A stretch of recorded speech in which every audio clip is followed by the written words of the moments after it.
Let's talk spiritual warfare. Hi Internet, I'm David, and welcome back to COC. In the last episode, we talked about spiritual warfare, what it isn't, what it is, and who fights it. In this episode and the next, the good Lord willing, we're going to talk about how you and I are supposed to fight it and what tools or resources we have to win it. So how are we supposed to fight spiritual warfare? If we're in a fight, it might be a good idea to know what weapons we have to use, right? Well, before we know what we have in our spiritual arsenal, let's talk about what weapons our enemy has first. What weapons do Satan and demons have to attack us with? What are the different types of demonic activity that you and I can come up against? A lot of what I'm going to talk about today is based on Catholic teaching, but I'm totally going to borrow it from them because they're one of the only churches out there who actually take spiritual warfare seriously. Fact check true. Anyway, what are the different types of demonic activity that you and I can come up against? Well, there are two major categories: ordinary and extraordinary. Let's look at them both individually. The first type of a demonic activity you and I can come up against is ordinary demonic activity. This is the type of demonic activity when Satan and demons try to tempt us to sin. Temptation is their favorite tactic. In fact, the Bible even tells us that Satan is the tempter. For this reason, when I could no longer endure it, I sent to know your faith, lest by some means the tempter had tempted you, and our labor might be in vain. The Bible tells us that Satan even tried to tempt Jesus. Then Jesus was led up by the Spirit into the wilderness to be tempted by the devil. We do not have a high priest who cannot sympathize with our weaknesses, but was in all points tempted as we are, yet without sin.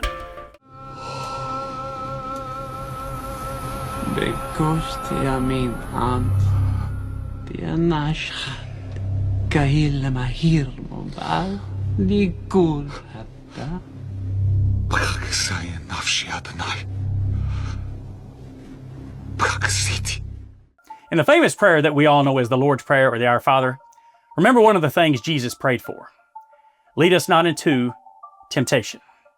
Why did Jesus pray this? Because Jesus knew that we as people would be faced with temptation to sin every single day of our lives.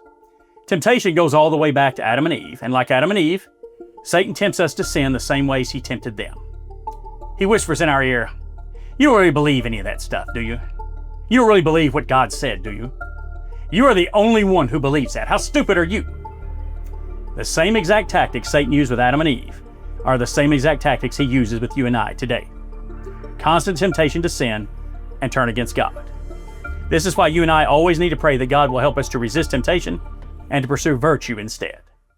The second type of demonic activity that we come up against is called extraordinary demonic activity. This is the type of demonic activity when Satan and demons have moved beyond temptation and have actually taken hold of someone or something. The well-known Catholic exorcist, Father Gabriel Amorth, divided extraordinary demonic activity into four major types. Number one is what is called infestation. This is when Satan and demons have attached themselves to a specific location or a specific object. Like what? Well, locations are things like haunted houses, haunted hotels, haunted highways, and haunted corn patches. Objects are things like jewelry, paintings, and toys. Here's an anecdotal story. A number of years ago, a friend of mine and his wife went on a mission trip to Haiti. And while they were there, they bought a voodoo doll, just as a souvenir. They thought, this is a voodoo doll, but we don't believe in voodoo. We're Christians. We know better. We don't believe in any of that stuff. Now, if you know anything about voodoo, voodoo is an ancient pagan religion that originated in West Africa. What happened was during the Age of Discovery, when all these European countries were colonizing Africa, Catholic missionaries went to Africa to evangelize the natives. And the natives were kind of like, well, we like some of this, but we don't like all of it. So how about this? We'll take what we like and you can keep the rest. And so voodoo became this really weird admixture of paganism and Roman Catholicism. And then when slaves were brought to Haiti and other parts of the Americas during the slave trade, some of the natives brought voodoo with them. So there's a little voodoo history for you. Anyway, my friend and his wife went to Haiti and they bought a voodoo doll while they were there. And when they got home, they put the voodoo doll in their living room, like on a bookshelf or a fireplace or something. And they thought that this souvenir would be a good conversation starter whenever they had company over. People would see it and then ask about their trip, and then they would tell them about Haiti. So, my friend and his wife got home and put the voodoo doll in their living room. Well, the next morning, my friend got up and went into the living room, And right in front of the voodoo doll in the floor was something long and black. My friend thought it was a coax cable or an extension cord or something, so he reaches down to pick it up, and when he did, it started moving. It was not a coax cable or an extension cord. It was a snake. A real live long black snake right in front of the voodoo doll in his house. So my friend tells his wife, and she starts freaking out, understandably, and tells him to get rid of it. So he caught the snake and got rid of it. And then he got rid of the voodoo doll. Now, it might have been a coincidence that while they were gone on their trip, a snake somehow got into their house. And it might have been a coincidence that out of anywhere in the house it could have been, the snake was right in front of the voodoo doll. But whatever. Coincidence or not, my friend got rid of the voodoo doll once and for all. The second type of extraordinary demonic activity is known as oppression, or sometimes called vexation. This is when Satan and demons attack people physically. These are actual physical fights demons have been known to get into with people, and they've been known to leave bruises, burns, bite marks, cuts, and sometimes incisions on people's skin that form symbols or even spell words.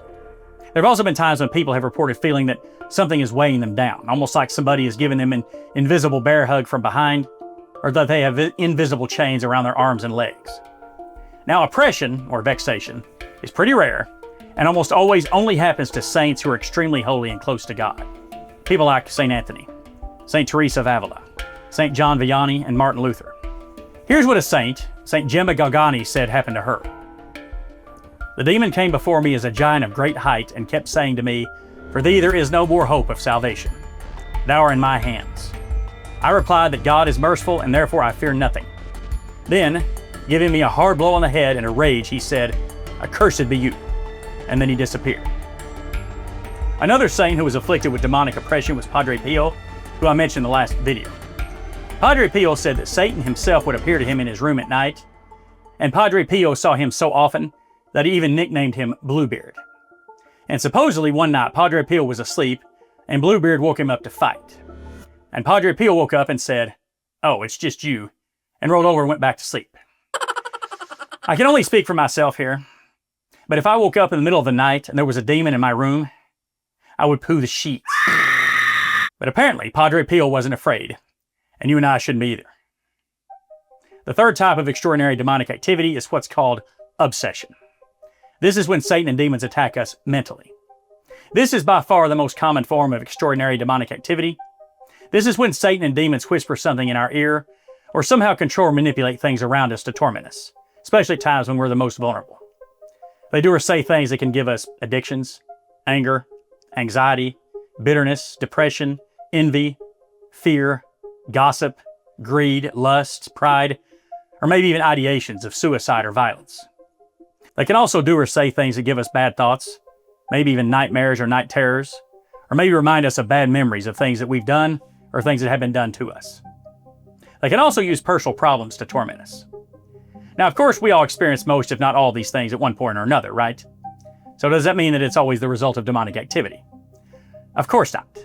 But it can be if several bad things happen to us in rapid succession, and or if bad things take place over a long period of time.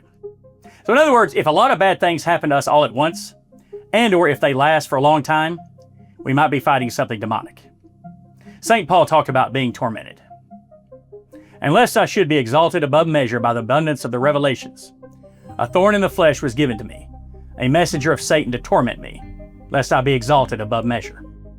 The fourth and final major type of extraordinary demonic activity is possession. This is when Satan and demons have severely compromised or taken over a person's will. Now, you may think that demonic possession is stupid, and it doesn't really happen, at least not anymore. Oh, people who think they're possessed have mental health problems, or they're strung out on meth or something. Demonic possession isn't real. That's just a bunch of Hollywood bullcrap. Well, there's no doubt and no question that a lot of people do suffer from mental health problems, and a lot of people do have drug and alcohol problems. But those aren't demonic possession. Demonic possession is not a mental or a physical problem. It's a spiritual problem. And there's also no doubt and no question that mental or physical problems can sometimes be caused by something spiritual. I mean, look at Job. But for the most part, they're not. And demonic possession is in a category all by itself. In some cases, demons can also possess animals and other living things. I promise you, people can be demon possessed. You know how I know this? Because I've dated a couple of them. Huh? Just kidding. Anyway, it's important to note that Jesus spent 25% of his ministry talking about demonic activity, and the gospel accounts record that Jesus performed 8 exorcisms during his ministry. Here are 2 of them. Now there was a man in their synagogue with an unclean spirit, and he cried out saying, "Let us alone. What have we to do with you, Jesus of Nazareth? Did you come to destroy us? I know who you are, the Holy One of God." But Jesus rebuked him, saying, "Be quiet and come out of him." And when the unclean spirit had convulsed him and cried out with a loud voice, he came out of him. This is the first exorcism that Jesus ever performed, at least that we know of. And does anybody else besides me think it's weird that this first exorcism Jesus performed was in church? The very first exorcism was in church. Now I know St. Mark here tells us that it was in a synagogue, but since Jesus was the guest speaker that day, that made it church. Here's another one. When he saw Jesus from afar, he ran and worshipped him. And he cried out with a loud voice and said, "What have I to do with you, Jesus, Son of the Most High God? I implore you by God that you do not torment me." For he said to him, "Come out of the man, unclean spirit." Then he asked him, "What is your name?" And he answered, saying, "My name is Legion, for we are many." Also he begged him earnestly that he would not send them out of the country. Now a large herd of swine was feeding there near the mountains. So all the demons begged him, saying, "Send us to the swine, that we may enter them." And at once Jesus gave them permission. Then the unclean spirits went out and entered the swine. There were about 2,000. And the herd ran violently down the steep place into the sea and drowned in the sea. Notice something here. When Jesus asked the demon what his name was, the demon says, "Legion, for we are many." And then Jesus cast out 2,000 demons from this guy. 2,000? This guy had issues. The reason I'm drawing attention to this is because whenever a person is possessed, it's very rarely ever just by one demon. It's usually by a lot. Usually a person will become possessed, and then the demon will invite more demons to come in. Here are some other verses about demonic possession. Then Satan entered Judas, surnamed Iscariot, who was numbered among the 12. This was during the Last Supper, and the Bible says that Satan himself entered Judas, who later betrayed Jesus. But Peter said, "Ananias, why has Satan filled your heart to lie to the Holy Spirit and keep back part of the price of the land for yourself?" Here's another example of Satan possessing someone. In this case, St. Peter says that Satan had filled Ananias' heart. Now these, of course, are all examples in the Bible. So like a lot of critics, you may be thinking that that kind of stuff doesn't happen anymore. I mean, it might have happened back then, but it went away after the time of Jesus. Are there any modern-day examples of demonic possession? Any indication that it still happens today? Unfortunately, there are. Plenty of them. There are actually a lot of anecdotal stories I could share, but here are just a few. Several mass shooters that we've had over the years have possibly been demon-possessed. For example, the Sandy Hook Elementary School shooting in 2012. Now, I normally hate to mention the names of mass shooters because one of the reasons a lot of these dunderheads do what they do is for notoriety. You know, they want to be famous, and every time we mention their names, we're feeding into that, right? So I normally try to avoid mentioning their names, but there are some times when I think it's necessary, and this is one of those times. So in 2012, we had this school shooting in Connecticut where 20 kids and 6 adults were murdered. Now you may be wondering, as I have over the years, why? Why would you do that? How can anybody walk into an elementary school and start gunning down a bunch of kids and teachers? How could you even think of something like that? Well, maybe the gunman didn't think of it. Maybe the culprit was demonic activity. Did you know that the gunman, Adam Lanza, dabbled in the occult and had even created a webpage dedicated to Satan a few weeks before the shooting?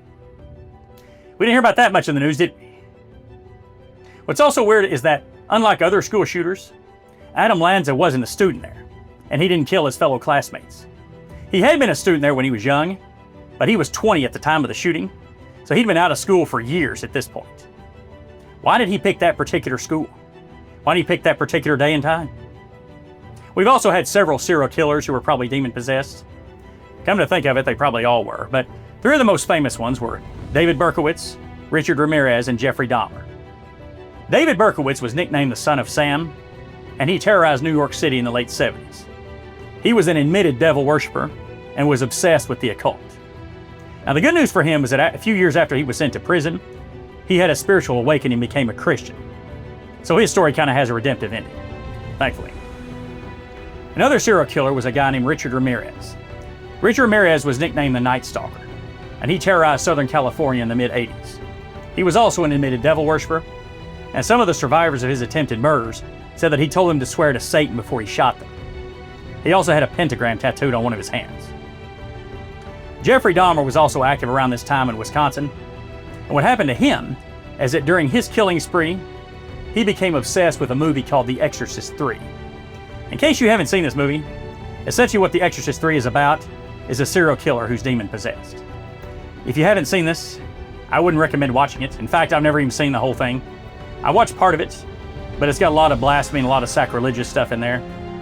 It's also got a lot of astrology. In fact, the nickname of the serial killer in this movie is called the Gemini Killer. Anyway, Dahmer became obsessed with this movie, and whenever he would get the urge to go out and kill somebody, he would watch this movie and then meditate in front of a pagan altar he had in his house that he called his power altar. There have also been several other high-profile murderers who were probably demon-possessed. People like Arnie Cheyenne Johnson, Michael Taylor, and Mark David Chapman, the man who killed John Lennon. Chapman claimed that he was possessed when he killed Lennon, and even had an exorcism after he was sent to prison. With the help of a priest standing outside the prison walls, Chapman says he underwent an exorcism. And this was real. And when these things came out of me, I could feel them. I could feel them when they came out of my mouth. They were different personalities, and there were different sounds and different languages. Like I said in the last video, spiritual warfare happens a lot more than you think it does. What's claimed to have happened here at the local hospital is disturbing and backed up by medical staff who say they witnessed it in this report. The 7-year-old son started making growling sounds while his eyes rolled back into his head. His older brother then walked up a wall backwards, flipping over his grandmother. The nurses were standing in the door and they bagged up saying, "Oh my God, oh my God." What do you say to people who don't think demons are real? There is no other explanation for certain things. So how do people become demon-possessed? Demonic possession isn't something that happens accidentally, is it? I mean, it's not like we're walking around one day and then all of a sudden, boom, we get possessed, right? No, thankfully. Demonic possession is invited in by us, directly or indirectly. And how do we do this? What are some of the entry points or the gateways to demonic possession? One word: sin. Sin separates us from God. And sin is the way that Satan and demons get into our lives. Now, we all sin, right? I mean, we all sin and fall short of the glory of God. No doubt about it. Of course. But does that mean that we're all possessed? No, thank God. Sin becomes an entry point or a gateway for demonic possession when it's unconfessed and unrepented of. When you and I have an obstinate rejection to confessing and repenting. In other words, we sin and we don't care. It also becomes an entry point or a gateway if we intentionally indulge in demonic activity. Duh. In some cases, people develop an unhealthy interest in demonic things, including trying to seek after these things, or even trying to summon them. And or in other cases, they actually practice things like Satanism or the occult, which can include deliberately subjugating themselves to Satan and demons in some kind of pact. This is famously rumored to be the case for some celebrities, a lot of singers for some reason. People like Bob Dylan, Dimebag Darrell, John Lennon, Katy Perry, and Carlos Santana. Supposedly, several famous celebrities have made a pact with the devil in order to become rich and famous. Now, these are just rumors, so we don't know for sure. What we do know for sure is that Satanism and the occult are almost guaranteed ways demonic possession can happen. There are also primary ways that locations and objects can get demons attached to them too. Look, this should be a no-brainer. Like I said in the last video, no astrology, no black magic, no Bloody Mary, no Charlie Charlie, no Ouija boards, no crystals, no curses, no hexes, no jinxes, no good luck charms, no mediums, no palm reading, no psychics, no scrying, no spell books, no superstitions, no tarot cards, and no witchcraft or witch doctors or anything like that for us. We also need to be careful with things like hypnosis, Reiki, transcendental meditation, yoga, and other spiritual disciplines. Now, these aren't necessarily don'ts, but they are be carefuls. So don't do the don'ts, and be careful with the be carefuls. Now, how do we know if someone is demon-possessed? How do we know if we might be possessed? How do we know that it's not just a mental health or a drug problem? How do we know if somebody isn't just faking it, trying to get attention? These are all perfectly valid questions. So, how do we know? What are some spiritual diagnostic tools that we can use to tell if we or somebody else is actually possessed or not? The well-known Catholic exorcist that I mentioned earlier, Father Gabriel Amorth, says that there are three major ways. Number one, an aversion to the sacred. This is when the possessed person will almost be allergic to anything holy. Come to me, Arthur. Leave these others and come to me. My arms are hungry for you, my darling. Kiss me and caress me. My darling husband, please. Holy blood, we're strong in the Lord, in the power of His might. The most obvious examples of this are things like the Bible and sacramentals. Things like a cross, a crucifix, chrism, holy water, icons, incense, medals, holy things like that. If you have any of these good things, it's a really good idea to wear them, hang them up in your house, put them in your car, have something on your desk at work, have something in your locker at school. Never be afraid to tell the world whose side you're on. There have also been cases where a possessed person will throw up and or have a very violent reaction when they come into contact with holy things.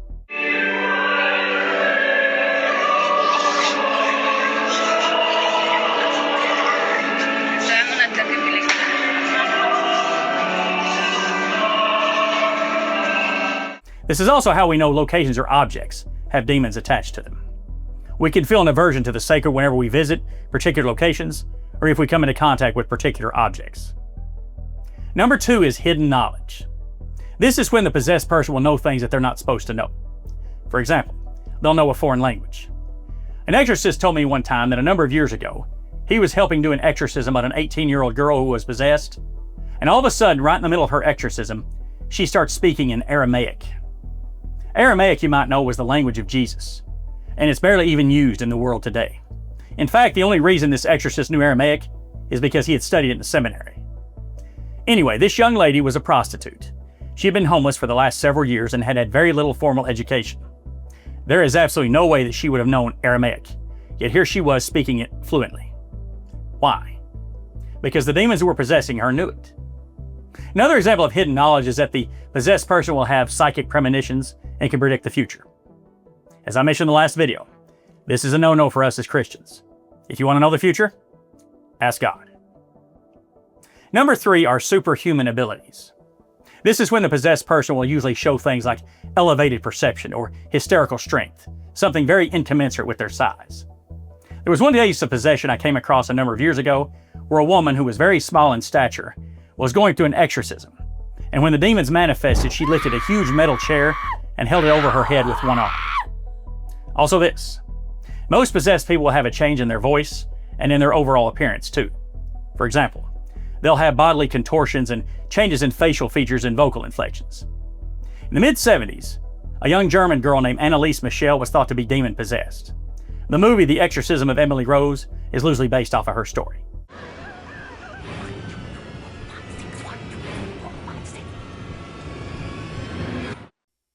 Anneliese underwent a series of exorcisms, but unfortunately, her case was so intense that she actually died in the process. Look at these before and after pictures of her. Here's a picture of her before she was possessed, and look how normal she is. That looks like maybe a school picture or something. She looks perfectly normal, right? She's beautiful, she's healthy, she's smiling. No cause for concern. Now look at her after she was possessed. You can obviously tell a major difference in her appearance. She looks terrible. She also had changes in her voice, too. Listen to this. Nein! Ich bin Nero! Ich bin der Dritte im Bunde! Noch mehr.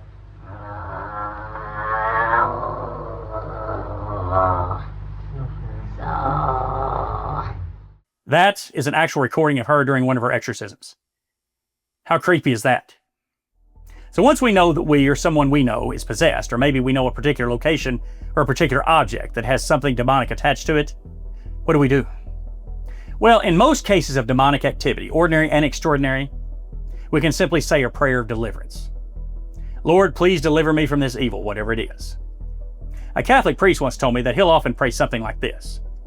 Demons, in the name of Jesus Christ, I command you to depart from me, and I send you to the foot of the cross to receive your eternal damnation. And we can never go wrong with praying what's called the St. Michael prayer.